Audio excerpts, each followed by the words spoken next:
રાજ્યમાં આપણે જોતા હોય છે કે અવારનવાર ધારાસભ્ય ગોપાલ ઇટાલિયા છે તે ચર્ચાનો વિષય બનતા હોય છે। એ પછી વિકાસ કાર્યો હોય કે પાર્ટીના કાર્યક્રમો સતત તે ભારતીય જનતા પાર્ટી છે તેને આડે હાથ લેતા હોય છે। ત્યારે જૂનાગઢ કલેક્ટર કચેરીમાં ફરિયાદ સંકલનની બેઠક છે માત્ર ચર્ચાનું કેન્દ્ર નહીં પણ વિવાદનું રણમેદાન બન્યું હતું। નમસ્કાર, ગુજરાત BS9 TV ન્યૂઝમાં આપની સાથે હું ભગવતી વિશાવડિયા।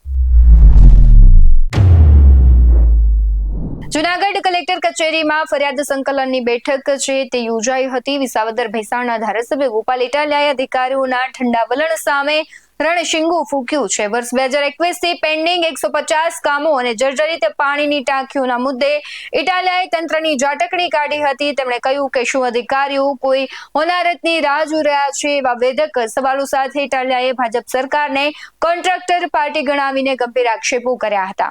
જૂનાગઢ કલેક્ટર કચેરીમાં બેઠક યોજાઈ હતી। તેમાં આંકડાકીય વિગતો સાથે તંત્રને ઇટાલિયાએ ભીંસમાં લીધું હતું। 2021 થી અત્યાર સુધી વિસાવદર અને ભેસાણ તાલુકાના અંદાજે 150 જેટલા વિકાસ કામો ફાઇલોમાં ધોળકાઈ રહ્યા છે। અનેક રજૂઆતો છતાં સત્તાધારી પક્ષ કે અધિકારીઓના પેટનું પાણી નથી હલતું તેવા તેમણે આક્ષેપ કર્યા। સૌથી મોટો મુદ્દો 4 ગામોની જર્જરિત ઓવરહેડ પાણી ટાંકીનો રહ્યો। આ ટાંકીઓ ગમે ત્યારે ધરાશયી થઈ શકે છે, તેમ છતાં તંત્ર તેને ઉતારવાની આળસ કરી રહ્યું છે। ગોપાલ ઇટાલિયાએ રોષે ભરાઈને સવાલ કર્યો કે જો કોઈ અકસ્માત સર્જાશે અને જાનહાનિ થશે તો તેની જવાબદારી કોણ લેશે? શું તંત્ર માત્ર કાગળ પર જ વહીવટ કરવા માંગે છે? સાથે જ અધિકારીઓ લોકપ્રતિનિધિઓની વાત કાને ધરતા ન હોવાનું જણાવી ઇટાલિયાએ સરકાર પર આકરા પ્રહારો કર્યા। તેમણે ભાજપને આડે હાથ લેતા તેને કોન્ટ્રાક્ટર પાર્ટી ગણાવી સાથે જ એક મોટું અલ્ટિમેટમ આપ્યું છે કે જો આગામી દિવસોમાં આ જોખમી ટાંકીઓ ઉતારવામાં નહીં આવે તો જવાબદાર અધિકારીઓના પોસ્ટર એ જ જર્જરિત ટાંકીઓ પર લગાવવામાં આવશે। અધિકારીઓ કોઈનું સાંભળતા નથી। 150 જેટલા કામો પેન્ડિંગ છે। જો ટાંકીઓ નહીં ઉતરે તો અમે અધિકારીઓના પોસ્ટર લગાવીશું, ત્યાં સુધીની હવે તેમણે વાત કરી છે। સાથે જ કોન્ટ્રાક્ટરોની સરકાર છે, જનતાની નહીં તેવા મોટા આક્ષેપો પણ ગોપાલ ઇટાલિયાએ ભાજપને ઘેરતા કર્યા હતા। સમગ્ર મામલે શું કહી રહ્યા છે ગોપાલ ઇટાલિયા તેના પર નજર કરીએ। જૂનાગઢ જિલ્લા વહીવટી તંત્ર દ્વારા દર મહિને જે ફરિયાદ સમિતિની બેઠક થતી હોય છે આયોજન થયું હતું અને એમાં આજે હું હાજર રહ્યો હતો।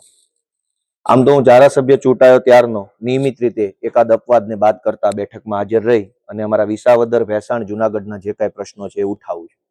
આજની મિટિંગમાં મારા પ્રશ્નોમાં પાણીની ટાંકી તોડવાની છે। છેલણકા ગામે, મોટી મોણપરી ગામે અને જામકા ગામે અને કરિયા ભેસાણના આ 4 ગામડામાં પાણીની ટાંકી જર્જરિત છે। તોડવા બાબતે છેલ્લી 4 મિટિંગોથી હું રજૂઆત કરું છું। બીજો પ્રશ્ન હતો કે આજે કાલાવડ વિસાવદર તાલુકાના કાલાવડ ગામે લગભગ 6 વર્ષથી ગ્રામ પંચાયતનું મકાનનું બાંધકામ ચાલુ છે અથવા અધૂરું છે, એ પૂરું થતું નથી છે એ વાતે એની રજૂઆત હતી। ભેસાણ અને વિસાવદરની સહકારી મંડળીઓની અંદર જે ખેડૂતો સાથે અન્યાય ખોટું થયું છે એ ભેસાણ વિસાવદરના તમામ ખેડૂતોને NOC આપવામાં આવે, કેમ કે એણે લોન લીધી નથી, એણે ધિરાણ મેળવ્યું નથી, છતાં એમના ખાતામાં બોજો પડ્યો છે, તો કેવી રીતે એમને NOC આપવામાં આવે આ મુદ્દાની આજે ચર્ચા થઈ છે। બીજું કે વિસાવદર ભેસાણની સહકારી મંડળીમાં જે ખેડૂતોએ ડિપોઝિટ કરી છે, થાપણ મૂકી છે, FD કરી છે, એમને એમના પૈસા પાછા મળવા જોઈએ, આ બાબતની ચર્ચા પણ આજે થઈ હતી। જૂનાગઢથી ભેસાણ રોડ જે બની રહ્યો છે એ કામ ખૂબ ધીમી ગતિએ થઈ રહ્યું છે અને પૂરું નથી થઈ રહ્યું, તો એ બાબતે વિસાવદર ભેસાણ જૂનાગઢ ભેસાણ રોડનું કામ ઝડપથી પૂરું થાય અને વહેલી તકે એ રોડ લોકોને વાપરવા મળે એ બાબતની ચર્ચા આજના આ કાર્યક્રમમાં થઈ છે। ભેસાણ તાલુકાના ગોરવિયાળી ગામમાં માઇનિંગને લઈને ગામજનોને ખૂબ તકલીફ પડી રહી છે। મોટા મોટા બ્લાસ્ટિંગ થાય છે, એના કારણે ઘરોમાં તિરાડ પડે છે, એના કારણે લોકો હેરાન થાય છે, તો એ બાબતે જિલ્લા ભૂસ્તર શાસ્ત્રી સાથે આજે પરામર્શ કર્યો છે અને ગામ લોકોને તકલીફ ન પડે એવું આયોજન કરવાની રજૂઆત થઈ છે। બીજું કે સરકારના અનેક યોજનાઓના કામો વર્ષોથી પડતર છે વિસાવદર, ભેસાણ અને જૂનાગઢ। આમ તો આખા ગુજરાતની પરિસ્થિતિ આવી જ છે કે કોઈ ધણી ધોરી વગરનું તંત્ર છે, કોન્ટ્રાક્ટરોની સરકાર છે આખી। કોન્ટ્રાક્ટર ધારે તો કામ કરવાનું, કોન્ટ્રાક્ટર ધારે તો નહીં કરવાનું, કેમ કે અધિકારીના ખિસ્સામાં પૈસા નાખી દે એટલે અધિકારી ચૂપચાપ થઈ જાય છે। વિસાવદર ભેસાણની અંદર આશરે 150 જેટલા કામો 2021 થી પડતર છે। સરકારમાંથી કામ મંજૂર થઈ ગયા, પૈસા આવી ગયા, કોન્ટ્રાક્ટરને કોન્ટ્રાક્ટનું કામ દેવાઈ ગયું, કામ ચાલુ થઈ ગયું અને 2021 થી કામ પૂરું નથી થતું, તો ક્યારે પૂરું થશે? સરકાર 21માં અલગ હતી, અત્યારે અલગ છે, સરકારો બદલાય છે, પણ એક ગ્રામ પંચાયત બનાવવાનું, એક પાણીની ટાંકી તોડવાનું, નાનો એવો રોડ નાળા બનાવવાનું કામ પૂરું થતું નથી। તો આજે એ બધા જ કામો ઉપર મેં અધિકારીઓ સાથે ચર્ચા કરી છે। આ સિવાય આજે શોભા વડલા ગીરથી એપ્રોચ રોડનો વાત છે, બરડિયાનો રોડ, લેરિયા ગામની અંદર એક CC રોડ જે બને છે એ રોડની બાબત છે, એવા અનેક વિષયો ઉપર આજે મેં ચર્ચા કરી છે. ત્યારબાદ બીજા મહત્વના વિષય તરીકે જુનાગઢની અંદર હમણાં એક પ્રાઇવેટ એસોસિએશનનો કાર્યક્રમ યોજાયો હતો વીજળી કંપનીનો. આ કાર્યક્રમની અંદર સરકારને 50 લાખ રૂપિયાનું નુકસાન પહોંચાડવામાં આવ્યું છે, જે બાબત મેં આજે ઉજાગર કરી છે. જે ટેમ્પરરી વીજળી કનેક્શન આપવા માટે સરકારે પોતે એટલે કે વીજળી વિભાગે 33,66,000નું ક્વોટેશન આપ્યું અને એની સામે ડિપોઝિટ માત્ર 4 લાખ લેવામાં આવી. સરકારે પોતે લખીને આપ્યું કે 33,66,000 રૂપિયાનું ક્વોટેશન. એનો અર્થ એ થયો કે ટેમ્પરરી કનેક્શન લેવા માટે સરકારને જે ખર્ચો થશે એ ખર્ચો 33 લાખ. તો એ 33 લાખ રૂપિયાની ડિપોઝિટ માત્ર 4 લાખ. તો બાકીના પૈસા કોના? સરકારના નુકસાન થયું. પ્રાઇવેટ કંપનીની ઇવેન્ટ કરવા માટે થઈ સરકારને મોટા પાયે નુકસાન પહોંચાડવામાં આવ્યું છે. એ બાબત આજે ઉજાગર કરી છે. આવતી મીટિંગમાં પણ એ બાબતે ચર્ચા કરવાની છે. આ સિવાય અનેક બીજા ઘણા બધા પ્રશ્નો જે છે એની ઉપર ચર્ચા થઈ છે. કુલ મળીને વિષય એટલો છે કે જિલ્લા કક્ષાએ કલેક્ટરની અધ્યક્ષતામાં, ધારાસભ્યોની હાજરીમાં, જિલ્લા કક્ષાના અધિકારીઓની હાજરીમાં દર મહિને મીટિંગ થાય અને ટાંકી તોડવા જેવી બાબત, એક ગ્રામ પંચાયત બનાવવા જેવી બાબતની 6-6, 8-8 મહિનાઓ સુધી મીટિંગોમાં ચર્ચા કરવી પડે તો શરમજનક બાબત છે. આશા રાખીએ છીએ કે કેટલાક પ્રશ્નોનું નિરાકરણ વહેલી તકે આવે. કામ કેમ થતા નથી એનું શું છે? કોન્ટ્રાક્ટર રાજ છે. બીજેપી પાર્ટી નથી, બીસીપી પાર્ટી છે, ભારતીય કોન્ટ્રાક્ટર પાર્ટી. કોન્ટ્રાક્ટરોની દાદાગીરી, કોન્ટ્રાક્ટરો કે એટલું થાય. અને આખા ગુજરાતની પરિસ્થિતિ આ છે, કઈ જુનાગઢની વાત નથી. બીસીપી પાર્ટીની અંદર ચૂંટાયેલા સભ્યોનું કઈ ચાલતું નથી. હમણાં વડોદરાના 5 ધારાસભ્યોએ કીધું કે ભાઈ અમારું કઈ ઉપજતું નથી, કોન્ટ્રાક્ટર કેમ થાય છે.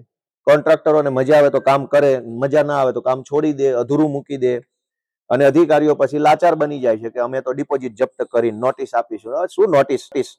કરોડો રૂપિયાના સરકારના પ્રોજેક્ટને ટલ્લે ચડાવી દે, એને નોટિસ આપવાની હોય કે જેલમાં પૂરવાના હોય? વિસાવદર એકલાની અંદર 150 જેટલા કામ કોન્ટ્રાક્ટરોના કારણે ટલ્લે ચડ્યા છે. 150 સરકારી કામો 2021 થી જેને ટલ્લે ચડાવ્યા છે એને નોટિસ આપવાની હોય કે જેલમાં પૂરવાના હોય? કરોડો રૂપિયા સરકારના વેડફાઈ રહ્યા છે. એક બાજુ જનતા તકલીફમાં છે, એક બાજુ પૈસા વેડફાય છે અને કોઈને કઈ પડી નથી. લાગે છે આગળ કામ થાય એવું? આગળ તો અમારી સરકાર આવે ત્યારે જ હવે કામ થશે. ત્યાં સુધી સંઘર્ષનો રસ્તો છે. અને મેં પણ આજની મીટિંગમાં કીધું છે કે અમારી જામકા, જુનાગઢ તાલુકાની જામકા, છેલણકા, કાલાવડ અને કાલાવડની મોટી મોણપરી, છેલણકા, જામકા અને કરિયા ગામની ટાંકી તોડવામાં નહીં આવે તો આ ટાંકી ઉપર હું જવાબદાર અધિકારીઓના મોટા ફોટા મારી અને લોકોને જાગૃત કરીશ કે જો આ લોકો કામ નથી કરતા. ખાલી સંકલન સમિતિ બેહવા પૂરતી જ મળે છે. સંકલન સમિતિની બેઠકમાં કેટલાક પ્રશ્નોનું નિરાકરણ આવે છે. 10%, 20%, 22%, 28% પ્રશ્નોનું નિરાકરણ આવે છે. પણ જે લેવલે આવવું જોઈએ, જે સ્પીડથી આવવું જોઈએ, જે રીતે આવવું જોઈએ નથી આવતું. જિલ્લા કક્ષાના કમસે કમ 50 અધિકારીઓ બેસે છે. જિલ્લા રજિસ્ટ્રાર, જિલ્લા શિક્ષણ અધિકારી, જિલ્લા રમતગમત, જિલ્લા ખેતીવાડી, જિલ્લા પ્રવાસન અધિકારી, જિલ્લા લેવલના 50 માણસો બેસે, કલેક્ટર બેસે, મ્યુનિસિપલ કમિશનર બેસે, જિલ્લાના એસપી, ડીડીઓ, ટોપ કહી શકાય એવા માણસો બેઠા પછી તે 8-8, 9-9 મહિના સુધી ટાંકી તોડવાના પ્રશ્નોનું નિરાકરણ ન આવે તો બીજું શું નિરાકરણ આવવાનું? એટલે જિલ્લા લેવલની મીટિંગનો પ્રભાવ જે લેવલનો હોવો જોઈએ નથી, જે ઝડપ હોવી જોઈએ ઝડપ નથી, અને જે કામ કરવા માટેની જે ધગશ હોવી જોઈએ ક્યાંક ઘટે. સંકલન સમિતિ ખાલી માત્ર કાગળ પર જ હાલે છે, શું કહેશો? આમ તો આખી સરકાર એમ હાલે છે, એટલે એમાં કઈ બીજું કહેવા જેવું નથી. જૂનાગઢમાં વિપક્ષના ધારાસભ્યના આક્રમક તેવર હવે કલેક્ટર કચેરીમાં ચર્ચાનો વિષય બન્યા છે. હવે જોવાનું રહેશે કે ગોપાલ ઇટાલિયાના અલ્ટિમેટમ પછી તંત્ર જાગે છે કે કોઈ મોટી દુર્ઘટનાની રાહ જોવામાં આવી રહી છે. ન માત્ર અહીંયા જ ટાંકીનો પ્રશ્ન છે, પરંતુ સુરતમાં પણ જોવા મળ્યું કે જે પાણીની ટાંકી બનાવવામાં આવી હતી તે હજી ટ્રાયલ તેના પર થઈ રહ્યું હતું. પાણી ભરાતા જ તે જમીનદોસ્ત થઈ ગઈ. એટલે સવાલ એ છે કે જે પ્રમાણે સરકાર છે કોન્ટ્રાક્ટરોને કામ આપે છે, તેમ છતાં કોન્ટ્રાક્ટરો સારું કામ નથી કરતા અને તેનો મુદ્દો જ કહેવાય છે કે નુકસાન છે સામાન્ય જનતાને થતું હોય છે, કારણ કે સામાન્ય જનતાના પૈસામાંથી આ બધા વિકાસ કાર્યો કરવામાં આવે છે. એટલે સવાલ એ છે કે આખરે સરકાર, કોન્ટ્રાક્ટરો કે જવાબદાર અધિકારીઓની ભૂલ છે તે ક્યાંક ને ક્યાંક લોકોને છે ભોગવવી પડતી હોય છે, તેનું નુકસાન છે લોકોને થતું હોય છે. સમગ્ર ઘટનાને લઈને તમારું શું માનવું છે કમેન્ટ બોક્સમાં જરૂરથી જણાવજો. બાકી આવા જ વધુ અહેવાલો સાથે ફરી મળતા રહીશું. તમે અમારી યુટ્યુબ ચેનલને સબસ્ક્રાઇબ કરવાનું, અમને ફેસબુક અને ઇન્સ્ટાગ્રામ પર ફોલો કરવાનું ભૂલશો નહીં. બાકી અમને નવી અપડેટ્સ મેળવવા માટે આપ જોતા રહો BS19 ન્યૂઝ. નમસ્કાર.